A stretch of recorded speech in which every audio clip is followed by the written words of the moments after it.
And welcome to the HuskerOnline post-game live show. Sean Callahan, Steve Sipple, Robin Washep. We're with you a little bit earlier than we probably anticipated, but when you cover a game that's 45-7, like we saw here, a game that got over within 3 hours, that was really decided by the second quarter, we get done earlier. So we can come to you earlier with our post-game show.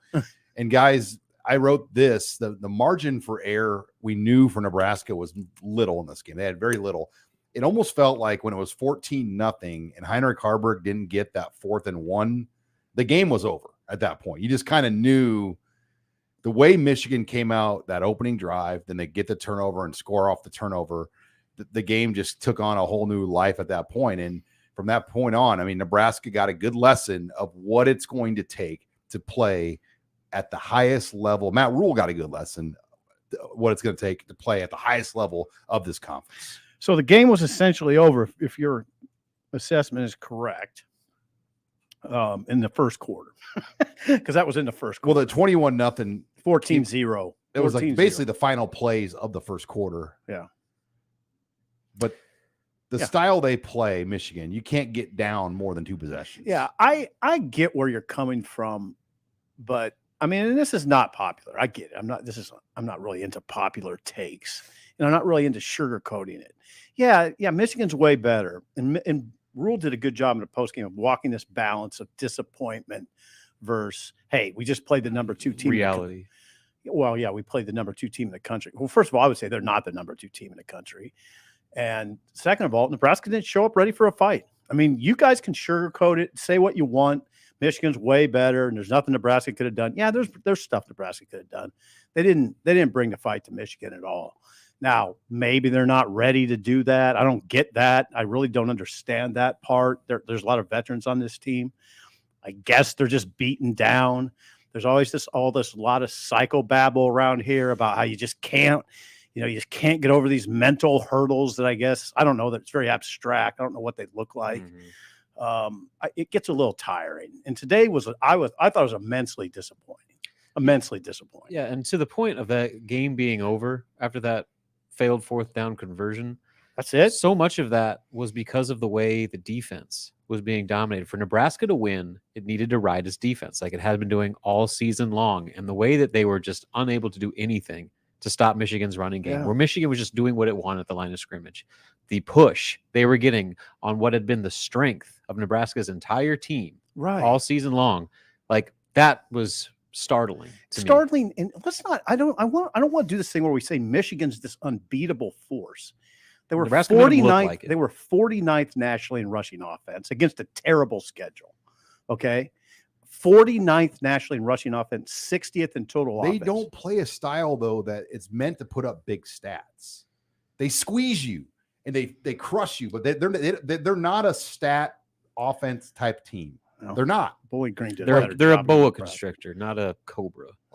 Okay, J.J. McCarthy threw for 156 yards, but he was 12 of 6 with 2 touchdowns. It felt like he threw for 300. Like their style is not stat driven. Like it's not. It's possession. It was last year, apparently. It's possession driven. Yeah, no, they were a high ranking unit last year, Michigan. I mean, they haven't been pushed. You got to wonder how much they were just going through the motions with how bad that schedule was. Like, well, I do think they came in determined to make a statement. Yeah, like they had motivation this time. And I think you're going to see a different Michigan team going forward, starting today and then going forward the rest of the year than what we saw the first. I just want to see more attack. I'm not gonna. I mean. I'm with you. What's concerning to me is, not just the fact that physically Nebraska's defensive front 7 was getting pushed around. Matt Rule wouldn't go as far as saying that, but they were getting pushed around.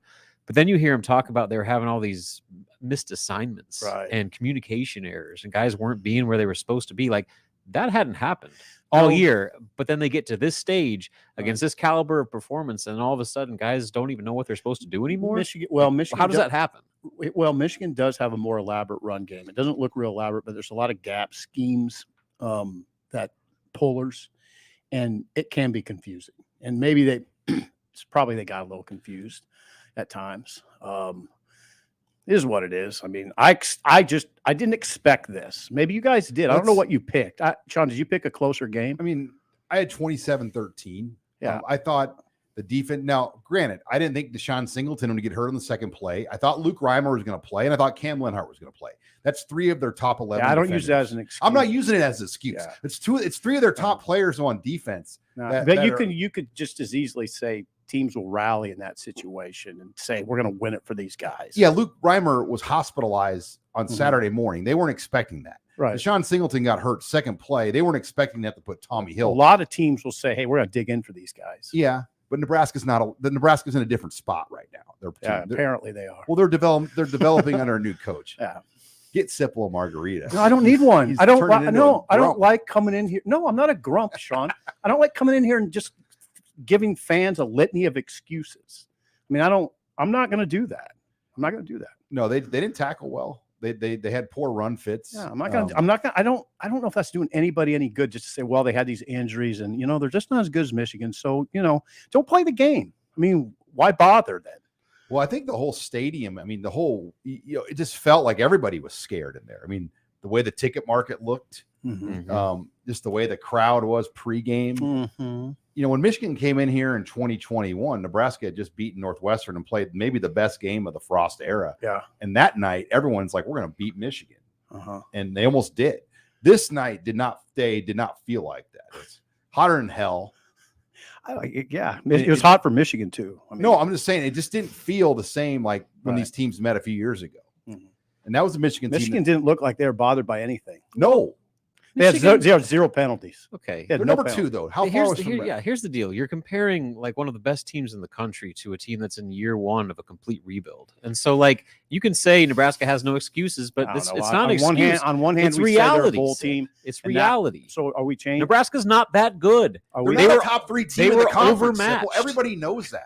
So are we just giving up on the whole bowl thing? I mean, no. They could still. Did you look at this game? Did you look at this game at the beginning of the season and say, "Wow, Nebraska's got a chance against Michigan"? Hell no. I thought you said they were going to lose. Well, I didn't think they. Everybody said they were going to lose. Everybody thought there were 17-point dogs. There were 3-score underdogs. I never thought they'd win, but I thought there'd be a fight. Yeah. Okay. That's all I'm saying. And I'm not going to come in here and just act like it's okay to not fight. Yeah. I mean, you got to do that. That's fine. You're grown men, but they didn't match Michigan's intensity and they're on their home field. Yeah. Michigan came into Nebraska's home field and beat them in intensity. The crowd was not a factor really at all either. I mean, there might have been a couple little moments. Players determine that. And yeah, exactly. That's what I'm saying. Like Nebraska had to play better to make the crowd be a factor. The crowd was not a factor. I mean, all right. Sipple is going to make this hour interesting. Let's say that. Well, I'm not going to give into it. I mean, they didn't match. No. Are you telling me they matched Michigan's intensity? No. Okay, you can be as intense as you want when you're completely outclassed by your opponent. It doesn't really matter. What did you write in Tunnel Talk from your anonymous source? Is there upset? There's upsets in this world. How do you think that happens? Yeah, well, there's massive upsets. What did your source say about upsets Michigan? don't happen when you're down 14-0 out of the gate. Well, you wrote Michigan has more talent in every position than Nebraska per a former Big Ten or Power 5 coach. But I thought some intangibles would work in Nebraska's favor. I thought the rush defense would keep them in it. Scheme. No, I thought Nebraska's rush defense would keep them in it. I didn't think they'd get pushed around like that. You take Reimer and Singleton out, though, it changes. Those 2 of their best guys. Are they not? Are you saying that those guys wouldn't help Nebraska? They're both at positions of depth. That both guys play at positions of depth. So you think Tommy Hill moving back to safety was the same player as Deshaun Singleton, who the secondary guys, that's Robin, they don't sub those guys. Those guys play the whole game. Not nearly as much on the other two. I thought that do you think the score would have been different with those guys? I mean, they would have maybe gotten some better third down tackles. Yeah. I mean, they were in position for a lot of third down tackles. Okay. Hey, how many tackles did Javin Wright miss? Is he playing if Luke Reimer's on the field? I don't know. I mean, I guess, maybe the score would have been close with those guys. It's hard for me to imagine. So there was a way Nebraska could win this game, and it needed to be stout against the run. They weren't. They needed to not turn the ball over. They did. And they needed to be able to create plays offensively, in both levels, and they didn't. So good on special teams. So they had certainly they had a chance at an upset if all of these things and all these stars aligned. But right out of the gate, when you turn the ball over in your second play from scrimmage, when you have a guy catching a touchdown over the back of your starting safety, Like things unraveled quickly on Nebraska. And to your point about them not being, I guess in it mentally. Well, I'm not saying they weren't in it mentally. I'm saying they didn't have the intensity. Like that intensity flew out the window right away. That opening drive with the way that game started. Michigan went down on a 6-minute drive. I mean, that was kind of then the first or second play you throw a pick. All those factors you're talking to don't have anything to do with matching Michigan's intensity. Nothing. Zero. All those kind of excuses you lay out have nothing to do with matching intensity. When you start 14-0 after the first 7 minutes of the first quarter, you don't think that impacts intensity? Well, it does, but you were down 14-0 because you didn't match your intensity. I mean, that's the bottom line. And then you're screwed. Yeah, for sure. All right. If you're just joining us, thank you very much for watching the HuskerOnline post-game live show. Sean Callahan, Steve Sipple, Robin Washa. The show brought to you by Caldera Lab. If you're looking, gentlemen, for a great skincare regimen, I urge you check out Caldera Lab. They've got a great product, easy steps, takes a few minutes every morning. Put it on in the morning, put it on before you go to bed at night. 94% of men have shown improvement by using Caldera Lab. Helps keep your face looking fresher, younger. We've got a special offer for our HuskerOnline viewers. Just go to calderalab.com. Use promo code Husker to get on with our 20% off code. That's calderalab.com, promo code Husker. Thank you again to Caldera Lab for sponsoring us here on the HuskerOnline postgame show. All right, let's get back into the discussion. I want to talk about Heinrich Haarberg here, guys, and what we thought of him. 14-25, 199. Now, Michigan really did take away the run. He had a 16-yard run. He was sacked, though, 4 times. So, his protection was not there for a lot of the day, like has been the norm in a lot of these games. But I did think there were some moments as a thrower where he looked good at times. You're like, all right, he's got something there, the way he was getting rid of the ball. He found those little slant routes a few times up the middle and finished with almost 200 yards passing. No other quarterbacks, by the way, guys, saw action in this game. Mm-hmm. Yeah, he was all right. I just watched mostly the first half because I was writing in the second. He was fine. I mean, the early pick really hurt. Yeah. Ball it's a batted pass. Yeah. Ball got tipped at the Kemp line. was open, and if the ball's not hit, it's a completion. That hurt. I mean, that really hurt. I don't know how. I don't know. He drops his arm a lot. Sam McEwen asked Rule about that in the post game. He's an old baseball player. Yeah. He got 3 batted. That's probably an issue, and it was obviously an issue in this case. But yeah, I think by and large he's the guy. I mean, I think that's become pretty clear. Yeah, with the way that Michigan was able to control the QB run game, I thought that really gave. Yeah. They contained the edges, so they wouldn't let him get those option sweeps and keepers that he was getting the last 2 games. And then they also did a really good job of containing their read option to where they were taking him away and making him hand it off. And right now, with the way Nebraska was blocking up front, those between the tackles runs on the zone read just weren't there. So 9 carries, minus 2 yards, 2 fumbles, both recovered. But when you're getting that out of Haarberg, that really puts your offense in a bad spot. Yeah, what I was told, Sean referred to tunnel talk, is that when you play a team like Michigan or a really good defense, speed option in general is going to be really hard because they're pro players. Yeah, and they're ends. You saw their ends, big time ends, big time outside linebackers. They flow really well. I mean, the end can take the quarterback and the pitch guy. They're that good. Mm-hmm. So, how much option do you see in the NFL?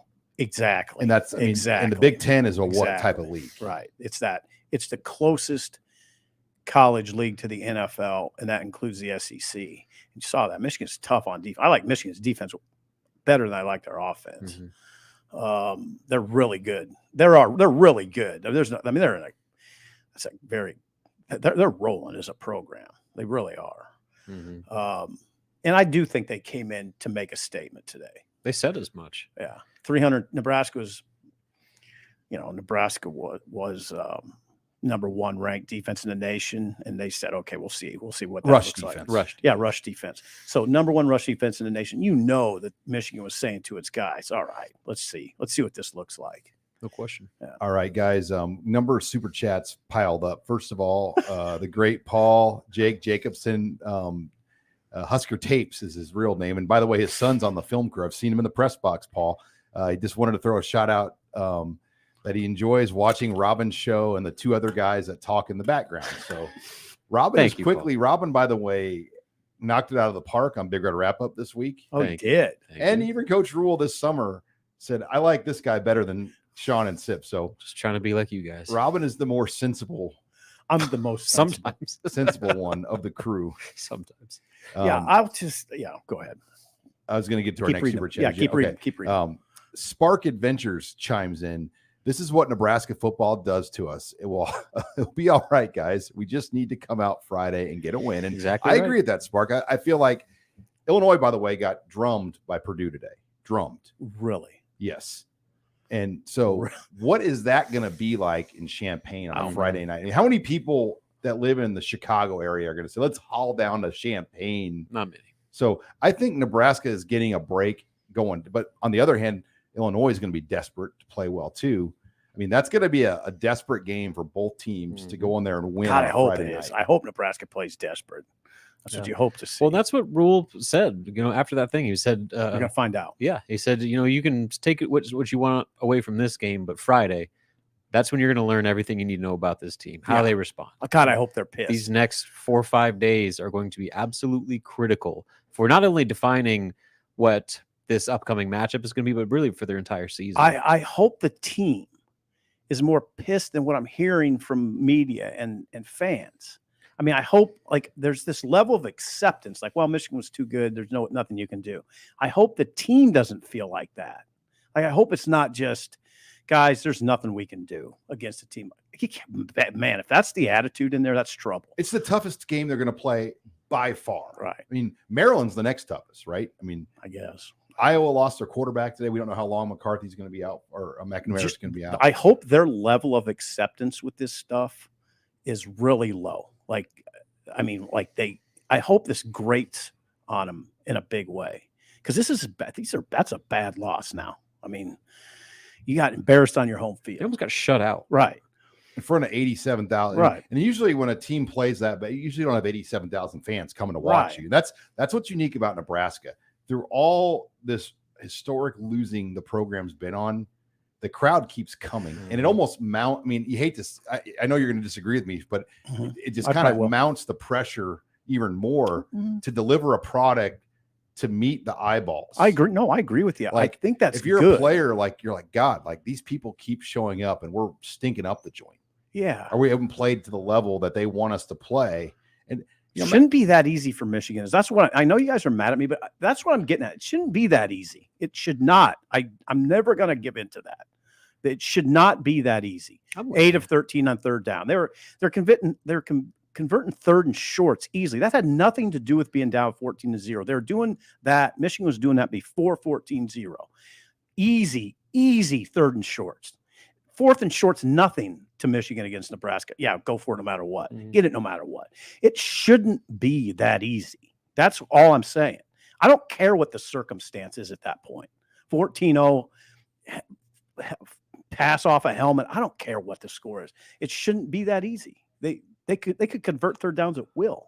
And early on, you're right. Michigan, I mean, they had a ball that got tipped. Good teams would have picked that off. I mean, it floated up there. And Nebraska, they weren't in position and it dropped down. The touchdown in the end zone to start the game was into double coverage.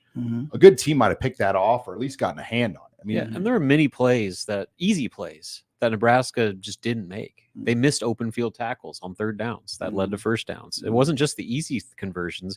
There were plays where Nebraska had them dead to rights and they just let them go. And then Heinrich Harburg, on the quarterback draw, the 4th and 1. Okay, yeah. He got timid and he tried to jump. I didn't mind. He admitted it. He said as much, that he got timid and got shook up and just needed to put his head down and run like he did the first 2 games. But because it was Michigan, for whatever reason, he decided to do something completely different and totally out of his MO. I got crushed on Twitter for agreeing with that call. I like the call, and I like like the style of the call. I like taking your 6'5", 225-pound quarterback and running him at the line of scrimmage, full go, and taking a shot at it. So they go and score. It's 14-7. It's a totally new ball game. I like that. Rule said, like, under center, 4th and inches, teams don't get that on Michigan.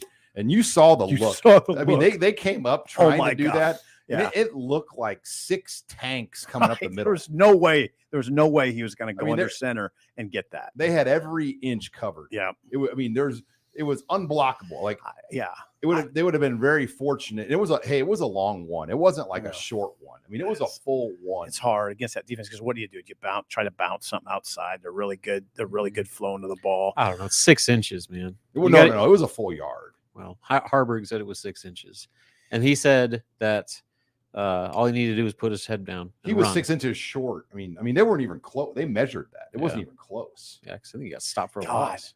I mean, again, though, I didn't mind that. I thought that was a good play call. I like that. Come on, you guys have seen how he jumps. Now, he didn't let loose. So why not just put him under center and have somebody push him in the back for? Well, I don't mind that either. All right. Thank you again for joining us here on the Husker Online postgame show. If you're joining us, we've got some super chats we're going to get to. But before we get to that, Husker Online postgame live brought to you by Bauer Underground. They're helping shape Nebraska's infrastructure future. They're looking for new members to join the team with open positions for laborers, equipment operators, aerial linemen, and foremen. Bauer Underground is searching for the best in construction. Visit BauerUnderground.com to learn more about career opportunities and industry-leading benefits, including competitive pay, employer-paid health insurance, dental disability, vision and life insurance, 401k match, new top-of-the-line equipment, and a clothing allowance. No experience in underground utility construction? No problem. Bauer will train the right people and give you the hands-on experience you need to have a long, rewarding career.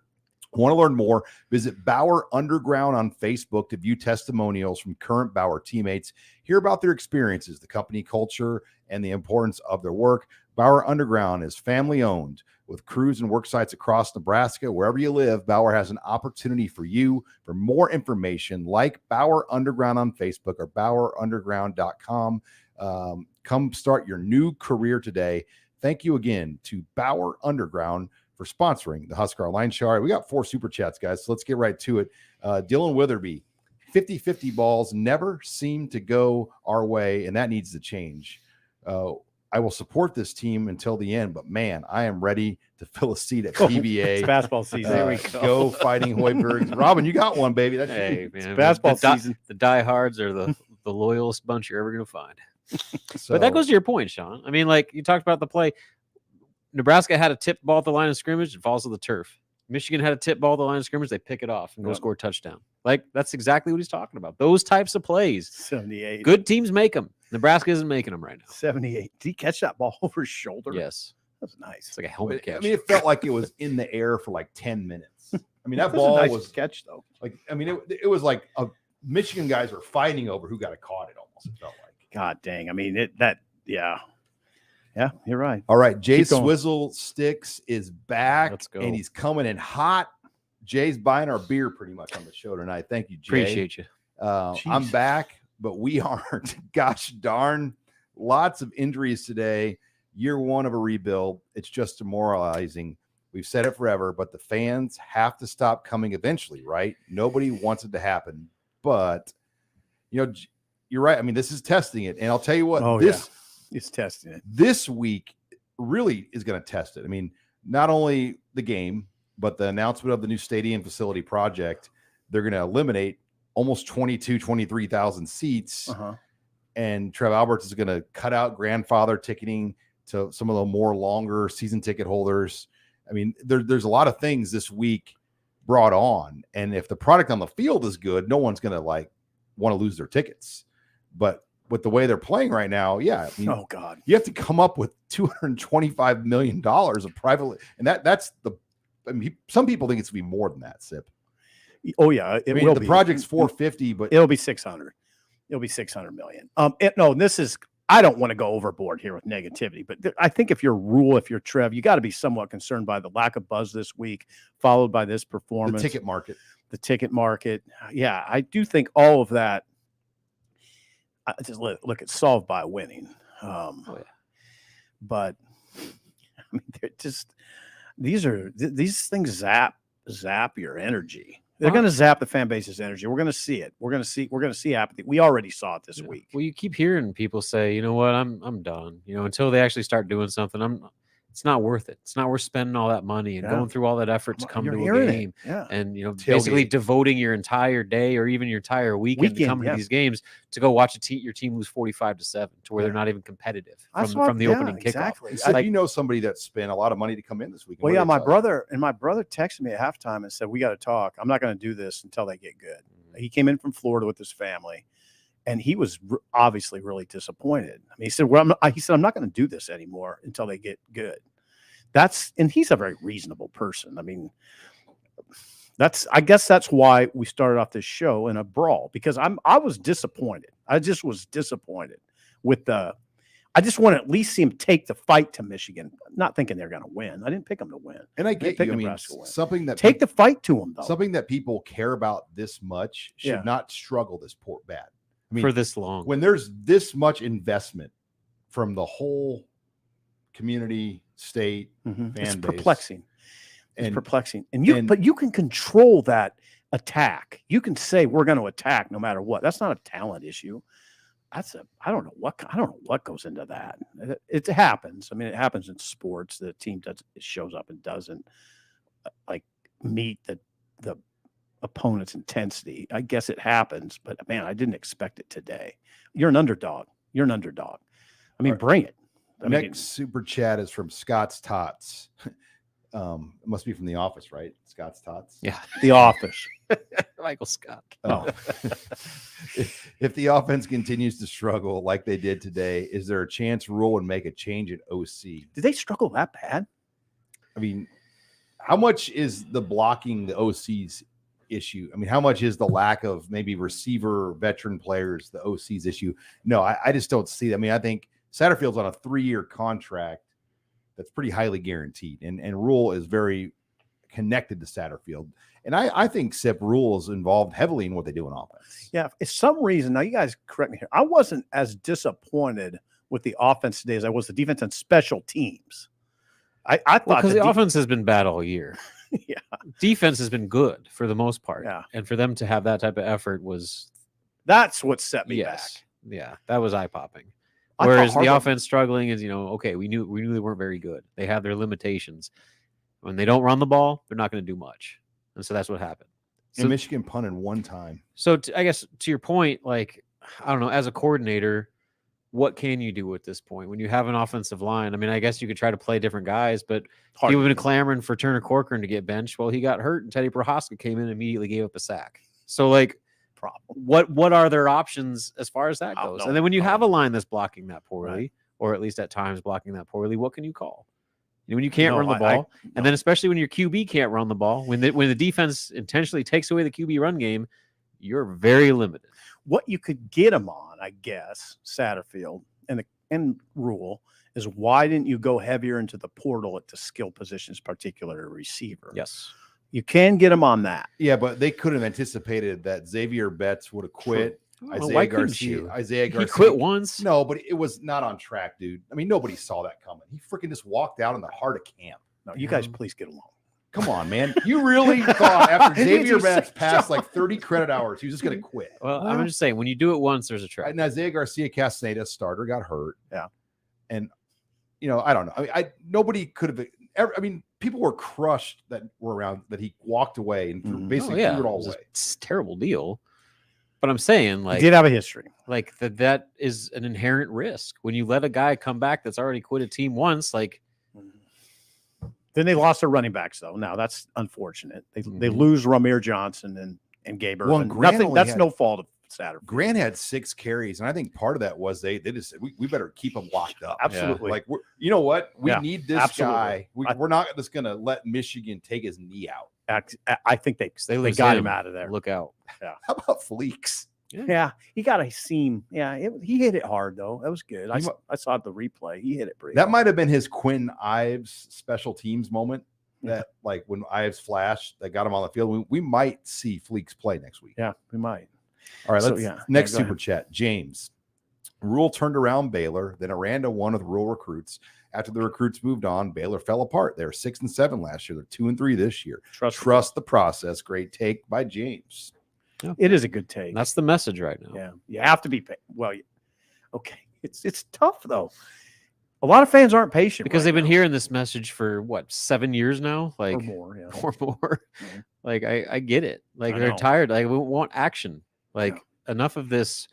We're on the come up. Like we're gonna get this thing figured out. Because right now it sure didn't look like it. And I know it's year 1 and game 5, but the reality is that gap between where Nebraska wants to be and where it is now is staggering how big it is. Guys, there's like the conversations are sort of confusing. They're kind of complex because we do agree. I think, well, at least we did for a period, that this was a bowl type team, that there was a lot of veterans on both sides of the ball. Still can be.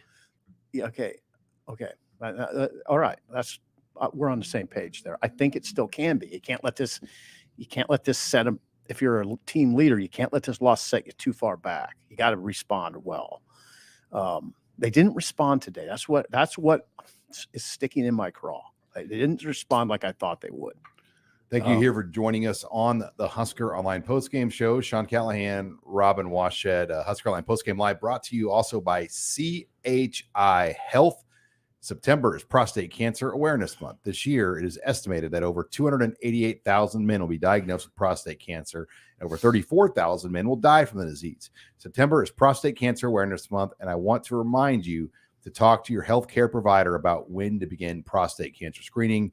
Men age 50 and older should talk with their healthcare provider about when to begin screenings. Finding prostate cancer early makes treatment easier. If you don't have a provider, visit chihealth.com to find a provider and a CHI Health clinic near you. Thanks again to CHI Health for sponsoring us here on the Husker Online show. All right, let's get back into the super chats, guys. Mark chimes in and just wants to say, Sip, you're on point, baby. The team and the crowd were resigned. Yeah, I don't know what the word is. I hate to keep repeating myself. I just wanted to. Well, Rule. Hey, by the way, I think I caught it on my screen. Rule did address it. I asked him if Nebraska matched Michigan's intensity, and he said, "I don't want to sit here right now and say our guys didn't want to play hard. I think that would belie who they are and the team that they are." And he said that, well, he pointed out the Wolverines are the number 2 team in the nation. He did, however, say this, and we should have got to this earlier. This is what I'm saying, and this is what Rule said. He said, I didn't feel us necessarily cutting loose and ripping at it, attacking them. That's kind of where we've got to get to be honest with you. Now, if I were a Payne fan, or even as a journalist, I can do this. I would say, why does it take so long for that? That just being in an attacking mode. That's something that I think you can control all the time. That's what I would struggle with as a fan. And I understand where Matt's coming from, and I'm not really being as hard on Matt here as I am on the team. I just wanted to see him attack. I wanted to see him be the aggressor, and I did not see that. They got on their heels pretty early, especially with how many veterans they have. Right, it's not a young team. Like they're a bunch of good 4th, 5th, 6th year guys. It's not a young starting lineup. And so maybe that's the answer. You got a bunch of guys that played a lot of football and lost a lot of games, and so when they get in that situation, maybe they are resigned that they're not going to be able to compete. Yeah, Rule answered it. He had a good answer. He did have a good answer. And speaking of one of those veterans, go ahead, Sean. About Reimer, Jay Swizzlesticks had a question about Reimer, who was out today. Reimer was in the hospital. Any inside source info on this? Also, I know the team was better, but what happened to our tackling today? And Reimer, they thought he was going to play. He was ready to play. He had some sort of infection and was treated and looked at for maybe a staph infection or something severe, but was taken to the hospital Saturday morning. So everybody was very surprised, and Rule seemed genuinely worried about Reimer. On the tackling front, I just think when you play a better team, they have better players, and they have better athletes, and they're going to make you miss in space. or in tight spaces. That's the thing about those two running backs they have, Gorham and Donovan. They'll make you miss in tight quarters. Mike Hart's a good running backs coach. Yeah, yeah, he is. He's a good running back too. Could be a head coach someday. I know you want to dismiss it, but not having 250 career tackles from Luke Reimer and Deshaun Singleton, who's your best thumping safety, that made a difference. Those guys behind him are good. That's what I'm saying. Yeah, they have players. Those guys are starting for a reason. Yeah, Singleton has been one of their best guys, and Reimer is their best guy. Yeah, and I just don't think it would have changed the score. No, but it would have made the tackle. It might have had some more third down stops. Yes, yeah. It might have gotten off the field. I can say that confidently. Okay.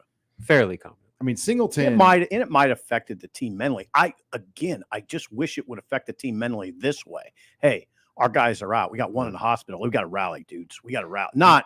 Not us or them saying, what are we going to do? Palms up. I mean, come on. Our guys are out. We're screwed. That's not what you want to hear. You would hope they would say, next man up. Next man. And you know what? We can be better. Come on. Let's just do it for those guys. Singleton it looks bad too. I mean, it did look bad. Sipple and I watched him with that right leg. Yeah. He was in a lot of pain. And it was a completely full leg brace from like top to bottom, and they're going to get it looked at. But Rule didn't know if it was ACL or not. That sucks. But it's a bad deal. They're not getting much luck either. I mean, hey, they're not. You can say that. I mean, think about you think about the injuries. Isaiah Garcia Castaneda, it's not an injury. Betts leaving, but he left. And then those two running backs they've had some bad luck now. And they're starting quarterback. Yeah, they're starting quarterback. Yeah. We got 4 super chats stacked up. Nate chimes in. How better in sync stand cheering's guy? I'm trying. I don't quite understand what that's supposed to say there. How better in sync stands? They think there should be better in sync cheering in the stands, Sean. In sync. Just organized. I mean, the Irish song doesn't get everybody going. Sorry, I had a. Yeah, there's no like real coordinated things. Really, fans need some training. That. Can we get some preseason practice sessions? Hey, Texas A&M does yell rallies on the Friday before. It's not a terrible. I mean, hey, man, the stadium's pretty quiet. I mean, now we know why today. Resigned. Yeah. It was too quiet this week. There's the Husker power across the stadium one. There's the go big. I mean, like that one, but yeah, you're right. I mean, there wasn't anything to cheer about though. That's the problem. Yeah. It's a little easier to have synchronized chants when your team's actually competitive. Now, there's a couple ways to look at the rest of the season that are interesting to me. One, the optimist would say, hey guys, this is the most manageable Big Ten schedule Nebraska will ever have for the rest of your life. Other than Michigan. Yeah. And that's over now. That's over. So that's the way. The kind of negative way is, oh, great. They're going to play a bunch of bad teams the rest of the season and maybe get a few wins. I don't know. It's easy to kind of let this win zap you or this loss zap you. I don't know. I don't know how fans are. I'm wondering how fans are responding right now. I don't know. I mean, it seems like nobody expected them to win, I guess. So maybe it's not that big a deal. Yeah, but I think people are still angry. Are they? The same reason you are. Okay. The fact that they not that they lost, or the fact that they lost big, but the fact that it looked like they were completely outclassed and just didn't have any effort or intensity. I'm going to say this: if too many people are angry at me for what I said, I'd really worry about that. People are just sensitive about the Huskers. They care about them. Now, here's the thing, though. If people are angry about my take, I worry about the culture here because what are they defending at that point? I mean, but here's the deal. The whole culture thing is a concern because there seems to be a pretty casual acceptance of a loss like this. Yeah, I mean, I'm hearing a little casual, like compared to previous years, absolutely. When a year one situation too, where every year one Matt Rule has been, pretty challenging. Right, that's true, Sean. But we settled on. I thought we settled on. This isn't a typical year one Rule. I mean, Rule told Andy that, right? Who's our guy? Yeah, he just said you'll get. By the way, Ole Miss has 711 yards. Now hold on, Sean. Andy Staples. Remember what was it Andy Staples or Andy Kendi? No, well, it could have been both. Rule said that this isn't a typical year one. See, these are all mixed messages that we have to get straight with our listeners. Rule told Andy Staples, I believe, and Andy Kendi or whoever, that this isn't a typical year one for me. We can win. Remember that whole conversation about Reimer going to him and saying, hey, coach, we're not in a rebuild here. We're not that bad. But can win, Matt. Just get to a bowl, because they haven't been to a freaking bowl since 2016. I think everyone's definition at Nebraska that they can win is get back to a bowl. Right. And that's still on the table. Okay. What they voted not to play in, by the way, in 2020. Now I'm going to say something. I guess you guys would say it's controversial. They didn't play like a bowl team today. No. Now they got 4. There are 6-win teams that have been smoked by top 5 teams every single year, multiple times a year. Like, all right, the bar is not that high. We're not talking about compete for a Big Ten championship. We're talking about getting to 500 and going to postseason. Like, that is the next step for this program. I don't care what anybody says with the resources they pour in. You are what you are. When you're sub 500 for this long, your next step is going to a bowl game. It is. And the good news is that is very much attainable. All right, guys, we're going to be here for a long time if we don't. Yes, you're absolutely right. It's kind of fun, actually. We needed. I was hoping it wouldn't be boring. I got 6 super chats stacked up and a sponsor still, so we bear with me, guys. When I try to take the wheel back, let me take the wheel back. Chris says, does it feel like there were some unrealistic expectations for Nebraska against Michigan? I think we measure their program against the next 4 teams, and I think you're right. And SIP has said this week. The schedule will never be more manageable for Nebraska, and I think particularly these next 4 weeks. Yeah, a struggling Illinois team, a Northwestern team with a lame duck coach, a Purdue team and a year 1 head coach, and then who's? I guess you have Maryland in there. Who is in Illinois? Illinois is struggling. Hold on, there's the schedule right there, Sean. And then this Michigan State, and then Michigan State, which their collective announced this week they're going to stop paying their players. I mean, imagine that situation right now with Mel Tucker, the collective not paying players. Not good.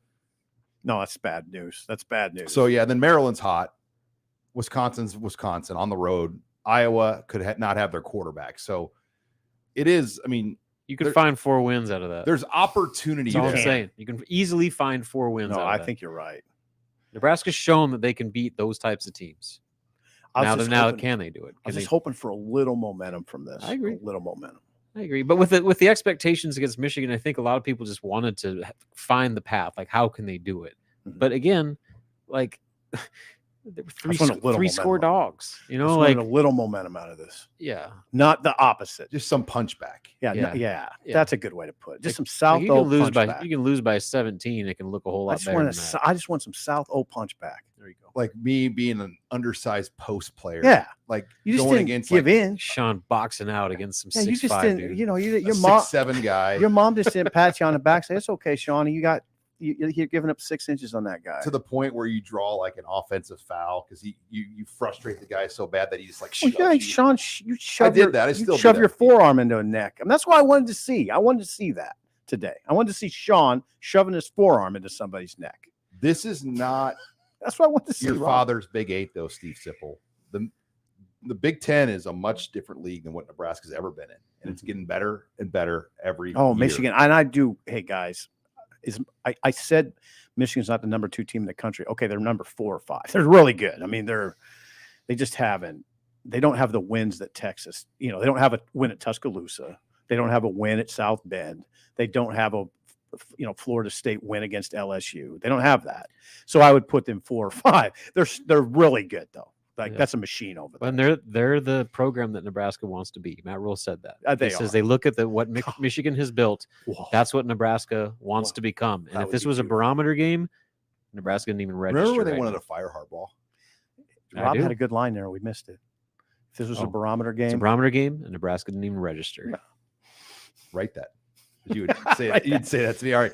Thanks again for watching the Husker Online show. We got a number of super chats I'll get to, but final sponsor I want to work in is Homefield Apparel. If you're looking just to pick up some new great Husker gear, we've partnered with Homefield Apparel based out of Indianapolis. They emphasize their commitment on creating incredibly comfortable, officially licensed apparel with vintage college designs.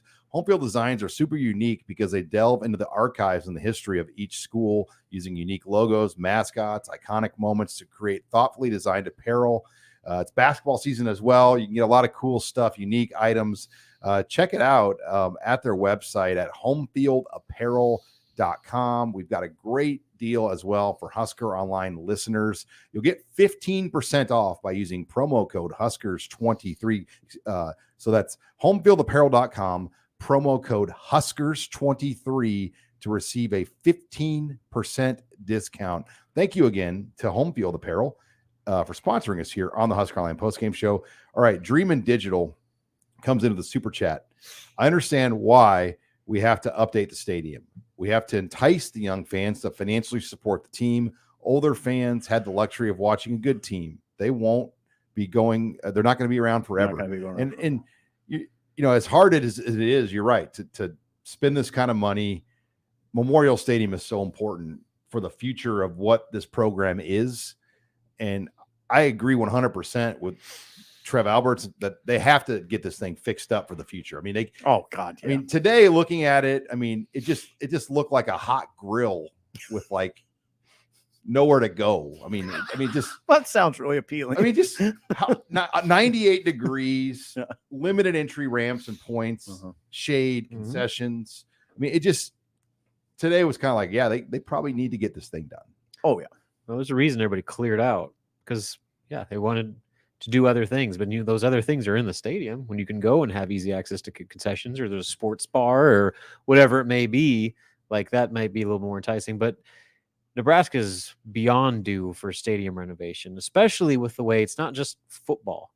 Like they want to make Memorial Stadium a athletic department, a university facility where you're going to have more volleyball matches, more concerts, more the volleyball unique things. I don't know how many more they could do. I mean, like one every few years. All I'm saying is you can think outside of the box, as Trev Alberts always says, beyond the 7 Saturdays in the fall. And so that's where that goes. But the reality is they got a bunch of students that are tucked away in the corner right now, and they're not enjoying their experience the way they used to 10, 20 years ago. And so that's got to change. You got to make it a more student involved experience. You got to make it more comfortable for fans to be able to access their seats and to get concessions and to go to bathrooms. Like these are all things that every other stadium in the Big Ten is doing or already has done. So Nebraska's almost been left in the dust in that regard. And now they're up against it where, they're almost playing catch up. All right, guys, I got 6 super chats. I'm going to try to fly us through here. Roll. Jay Swizzlesticks, sip, props to you for a non-alcoholic beverage after today. Well, I did start in on this.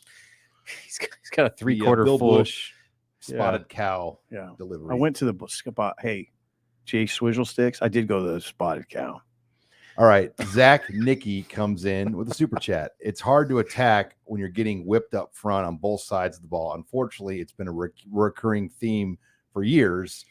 And the line play. And I think you can measure the fall of Nebraska in the Big Ten Conference with the fall of the line play. I didn't think they'd get whipped up front on defense. Once the pros Nebraska had on lines of scrimmage left the roster, I mean, people used to be critical of Matt Farniak and Hymas. They're pros. NFL dudes. Like, you would kill to have Hymas right now. Yeah, you would. You'd kill to have Farniak. You absolutely would. You would. That's no joke. I mean, that's the way it is right now. What's his oh wow, did Ole Miss won. Ole Miss held on to So Ole Miss beat who? LSU. It went back and forth. Oh my God. 55-49. I missed that one. Classic SEC. Over 700 yards. Good God. For Lane Kiffin. Good God. That's an embarrassment for LSU. That is. So anyway, back to the matter at hand. Back to the trenches. Yeah. And a game like this just puts a magnifying glass on that more than ever, where Nebraska was just not even competitive on the other side. No, they weren't. They couldn't stop the run, and they couldn't run the ball, and they couldn't protect the quarterback, and they couldn't get to the quarterback. Nope. I did not envision Michigan's offensive line. I mean, the talk had been, what's wrong? They were missing not missing. Oh yeah, they were missing because he graduated. The center that won the Outland last year, that won the Remington Trophy, and it looked like they had taken a step down. Didn't look like any step down today. For those just joining us, I guess it bears repeating. Rule said he figured that Harbaugh looked at Nebraska, top-ranked rush defense, and probably motivated his guys and said, okay, let's do this. God, you know what? And that would be great motivation for Michigan all week. Nebraska's walking around. They're the number 1 rush defense in the country. Let's bring them down a few pegs because that's what we do. I mean, we're the champions. Mm-hmm. I bet that was prime motivation. Got to maintain the order. Judy Small comes in with a super chat. Reality check. We have mediocre players. The best ones are out right now with injuries, and we have first-year coaches. The fans are impatient. And Judy, I think the nature of fans always is to be impatient. That's what makes fans. Fans and Patience. We're sports fans, so we can call ourselves fans. Yeah. I mean, you're supposed to question things. That's what a fan is. Well, especially when they've been asked to be patient for the better part of a decade now and have had zero results or reward for it. So I think that is a bigger part to this issue. It's not the fact about Nebraska's current situation. It's the totality of what the last decade plus have been with Nebraska football. How this being the latest example, how many times they're embarrassed on a national stage. And it's almost like embarrassing to come to work the next Monday and being a Nebraska fan because of what the product has been for far too long. And so patience is easy to say. Yeah, first year coach, they've had injuries, but how much longer can you tell yourself that each and every year? Like, well, it's because of this, this, and this. What about next year? Right. And then next year happens, it's the same thing. Oh, you guys, I just chuckle when people talk about patience with any team in any sport. Nothing in life is patient right now. No, patience is a funny term to me. But you do kind of need it in this case. You do. But while you're waiting for the program to build, you want to see progress. Say we didn't see it. We can all agree that as a program is building, there's times you can see progress. Today, not only did we not see progress, we saw a step back. Oh, yeah. And that, now if fans are pissed, well, voice it. You pay a lot of money. There's also emotional expenditure. There's financial expenditure. There's all kinds of, there's time expenditure. Yeah, voice your disapproval. It's fine. That's all I was doing earlier. I mean, we cover this stuff hard. I just want to see them compete. Yeah. Try to write these stories. And we have a super chat from Scott's Tots, Megan, towards the bottom. And he expresses what you just said. Show it as a fan. Well, Scott Tots' brother drove from Dallas for the game and he left by half. I hate those stories. That's the worst. I hate those stories. I do. It's hard to hear that. Yeah, you just think about that kind of investment. Like you're telling everyone all week, I'm going back to Nebraska for the big game against Michigan. Yeah, probably took work off, like that sort of thing. Like I met a buddy for breakfast last week. He's a 50-some-year-old guy who saw the great times. He came back here for the game. This was for the win last week. It was 7-7 against Louisiana Tech at halftime. He left. He says he said that the product has just fallen so far that he goes, I can't watch it. See, now he's talking from the perspective of when they were loaded. I mean, remember, this team used to be Alabama.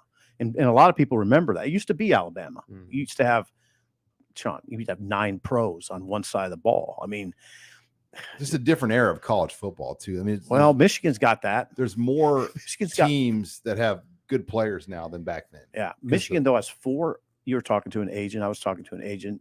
They have 4 draftable offensive linemen. And what I've heard is they have a few on the bench. Yeah, 7 on the senior bowl watch list. 7 on the senior. They're loaded up. They're loaded up. Zach Nicky, super chat. Nebraska fans just want to see progress and make fundamental plays. Example, fumble, false start, sack, missed field goal. Thank you. Far from fundamental. Thank you. And I'll say, God bless you for saying that. Those little 5-yard penalties the offense gets. I mean, some teams can overcome those. Yeah. Like Lane Kiffin's Ole Miss that was just on TV that had 700 yards. They can overcome a 5-yard I appreciate that. That's what I'm talking about. Nebraska can't overcome 5-yard penalties. They can't overcome missed field goals right now. They need everything. Right. And that's what I was saying. That's my disappointment. I mean, a guy missing a 40-yarder with no pressure on him. Come on. I mean, this is the big, like you guys say, this is the Big Ten. You should make that. How many penalties and turnovers combined did Michigan have today? 1. 0. Or 0. Right, 0. And it wasn't like Nebraska was really mistake prone, but enough. But when you're playing a team that doesn't make any mistakes, they weren't pressured. Right? Yeah, that's how you lose. They weren't pressured. That's how you lose. They didn't have any 38. Michigan. This is my disappointment, and I will continue to be disappointed this for the rest of the season. Michigan came to town and didn't feel any stress. No. They felt no stress. And that was like they were going to Rutgers. Nebraska had going. All right, they're on the road for the first time. Yeah. 90,000 or 87, whatever it is. Big now, crowd. 87,000. Like, hey, you can give them apply a little some stress, pressure. But the blitz in the 4-man rush didn't get home ever. No, it didn't. Like, Not even close. No, McCarthy had a lot of time. I mean, there were he could do whatever he's good, guys. He's really good. Yeah. Oh, he's great. Impressive. Surgeon. He's a surgeon. That touchdown pass he threw in the back of the end zone. Uh-huh. Now that he made that look easy, but that couldn't have been easy. All right, Jeremy Brandt, super chat. Very important question from Jeremy. What steakhouse in Illinois? Jeremy, Yeah, lay it out, Sean. It's a tricky question. it's a tricky question. We went to what would be considered. I forget what it is. I don't remember what it was. Chester, something like Yeah, average. It was okay. We went to what was one like they're not. Rob and I have been to Illinois a lot, more than you can count, and we drove to the Beef House 2 years ago. That was in a 30 or 40-minute drive. Not worth it. And it's kind of an old school legendary steakhouse, but we've determined our 2 plays in Illinois are Papa Del's Pizza and then Black Dog Barbecue. Oh yeah, I've had Black Dog. Yep. Papa Del's Pizza and Black Dog Both Barbecue. elite. And then what's the bar we always like there? Champs? Or Legends. So what's the plan? We're going to get there Thursday, right? Yes. Thursday? And then what? Probably get pizza. Okay. And then barbecue for lunch. Oh, barbecue for lunch and then pizza for Thursday night. Thursday night. Sounds good to me. Okay. And what about lunch on Friday, game day? What's barbecue? Barbecue. Oh, okay. I thought you were talking about lunch when we get into town on Thursday. Well, when we land, what time will it be? We're gonna be kind of on the go. We might go see. You're gonna get a hot dog at the O'Hare Airport. The O'Hare Airport. That's what you're gonna get. Hot beef sandwich with Pete at the Skybridge.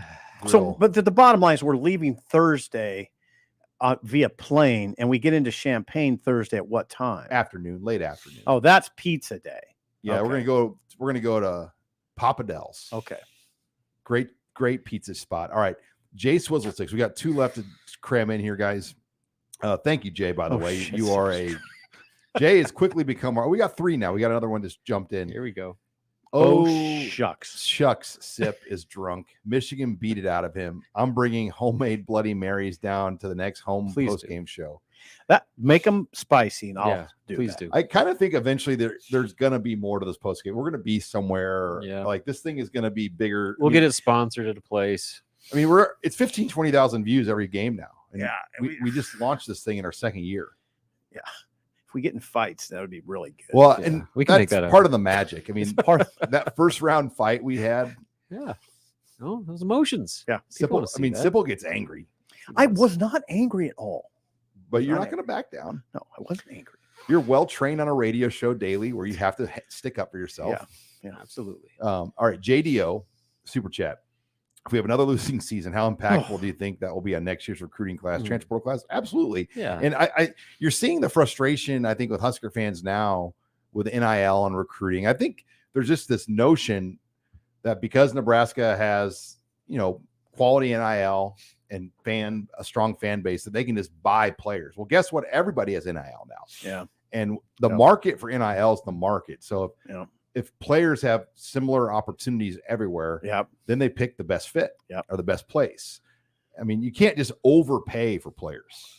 No, you can't. There's that's a whole philosophical. We could do an entire that's a whole podcast. bi-week show. Yeah, we could do an entire podcast on. But Sean, the point you drive home a lot, and it's correct. Nebraska's not losing because their NIL is deficient. That's not it. I mean, Nebraska has a thriving NIL operation. Well, the football program runs the NIL for the most part. I mean, the collective operates the football program, how they want things done. And there's enough money. Nebraska's they're not losing players because they can't pay them. I mean, Nebraska's set up to win. I believe that. And a lot of it too isn't just like going and paying a bunch of money to get players. It's about retaining your players. That's a lot of it. I mean, they just lost a guy that was on Michigan's roster, Ernest Hausman, who he went. Plays today? Oh yeah, I mean, he made a tackle. I didn't really hear his name much. No, not much. Either way, he not only went to go play at a better program, he went to probably make some more NIL. Michigan's NIL though, from what I gather, they just have a real base package. Mm-hmm. NIL has become this. Everybody offers somewhat of a base package where everybody gets kind of like a $20,000 to $30,000 marker. And they don't make it known though, right? It's not really a public thing, but Right. this has become the norm. And then you play yourself up to better NIL. Okay. And that makes sense. So Michigan, I can tell you from some recruits I know that spoke, I mean, their NIL is very base, and then the better players get more. Yeah. I think that's how Rule wants to do it here. I don't think Rule is very in the market to overpay for one or two high school players. I think he wants to retain his good players, maintain his roster, and then find portal guys that can make them better. And I think you're exactly right. And we just now see that, what else is interesting, guys, is this notion of patience. People are going to throw that portal thing at you and say, you don't have to be as patient. Yeah. How is Kansas 4-1? Nebraska just got whipped by a team that didn't have any patience. Colorado. Yeah.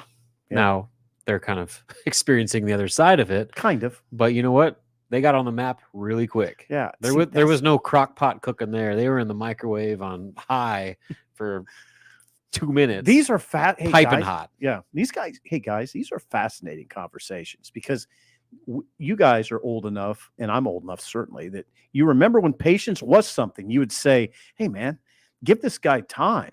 You got to develop these. You got to get some young guys and develop them.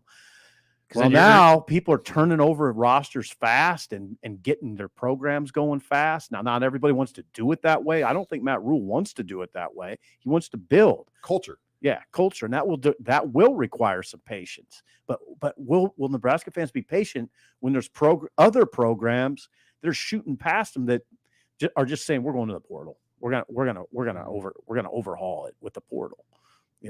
All right. Final super chat here, and our final comment here from Spark Adventures. Will the Northwestern game be a night game? That game is set for October 21st, so we won't know that until the Monday of after Illinois. So we won't know that until next Monday. It's a 12-day announcement window. So if I were to tell you it's a night game, that'd be a complete guess. I mean, it could be any one of the three windows, 11, 2:30, or night. And a lot of it depends on the windows. That's also postseason baseball time. So that's when Fox kind of has a wackier schedule with their windows because they have so much postseason baseball. Oh, yeah, that's good. It's a complete crapshoot. I mean, it's probably a BTN game. Every single Big Ten team has to play at least one game on the BTN. And so that might be Nebraska's for sure BTN game that they get. They play a lot on FS1 and Fox and other places, NBC. So that I'm gonna guess 11 a.m. BTN. Can I close this on a good note, please? Yes. I think it's great that Nebraska is going on the road. I really do. I think they need to get out of here. It can bond you as a team. It can lead to more focus. You get on the road. You're just with your guys. You know what? You take your 74 best. You go on the road, regroup. Okay, away from the pressure, into a manageable environment against a team you can beat.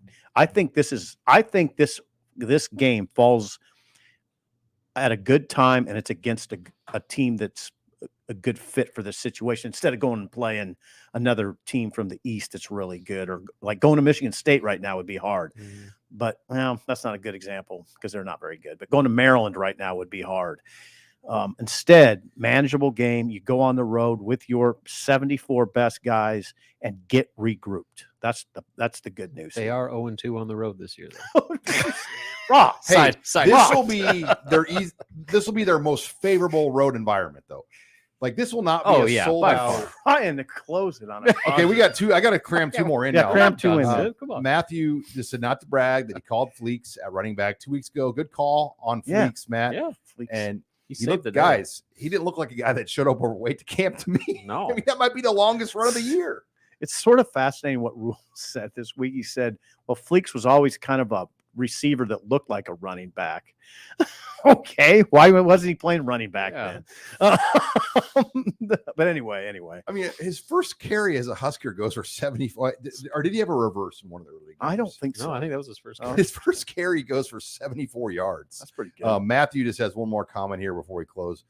$450 million goes a long way. Projects or players? Ooh, what's more important? Great discussion. Woo! Now, I will say that Memorial Stadium, it has to get better. There's just infrastructure things that need to improve. Now, You can make the case like, now do they need to go and do all these extra bells and whistles? Well, I mean, that's a It's only going to cost more to do it philosophical longer. question, because it's not just about the team; it's about the fan experience. And right now, Nebraska's fan experience is not great. It's great when you're winning. That's the Even thing. then, Yeah. I mean, even then, getting up and down those aisles, like Yeah. it's That's true. for a lot of people, it's hard. That's true. Even I saw so many people today being hauled off too. I mean, it was a. what a great day at the stadium. I mean, it was a. People were, I was 45-7. People before getting hauled kickoff, off. I was in the elevator with somebody being hauled off by the Red Cross. I mean, it was Yeah. those guys. It was a full day for that crew. but to the point, like this whole like facilities and new locker rooms and all that stuff, like, is that where your money should be going? Or should all that booster fundraising be going towards paying $6 million for a top flight quarterback? Yeah, no, it's a good. Well, it's already in competition with each other. Right. I mean, the collective versus like dollars to pay for this, they're kind of competing. Absolutely, they It's a are. major. Those hey, man. boosters are only going to cut so many checks. Hey man, this is AD. This is where the AD has to be a leader, a big time leader, because this is you have to establish, parameters and a culture that answers these questions correctly. Okay, what does it go to? Players or facility? It's going to go to both, but how's it weighted? This is it's a Memorial being Stadium, an AD though, right now. He's earning all that money. He's earning all It's- that money. It's the crown jewel, though. Like What's that? Memorial Stadium. Oh I mean, yeah, like it's got to be. It's got to be treated that way. I mean, it's got got to like be treated that the way. Mormon temple for Nebraska fans. I mean, you can't like let that thing go to hell. I mean, Good like- God. Good God. I mean, it's It's like the Mormon temple. I mean, there's a lot of pride. You can't like not have it be up to speed. I mean, there's No, a you're lot. right. I mean, no, you're laughing too hard. I'm laughing too hard. We appreciate everybody joining us here, and we will be live after Illinois. Oh, God. Ideally somewhere in Champaign in the press box, but hopefully we'll have a much better outcome to speak on. But regular shows this week as well. We're going to be Monday and Wednesday this week, though, with Husker Online show and then headlines, because we'll be traveling Thursday. Post game show will be Friday. So it's a Monday, Wednesday, Friday operation for our YouTube channel. Thank you for watching us. We've got great coverage on HuskerOnline.com. You can read Steve Sipple's column, Robin's 5 takes, my final take. Lots of great coverage. A great deal right now. Try Husker Online for 1 month for $1. Check us out, HuskerOnline.com. For Steve Sipple, Robin Washut, I'm Sean Callahan, signing off here for the Husker Online postgame live show.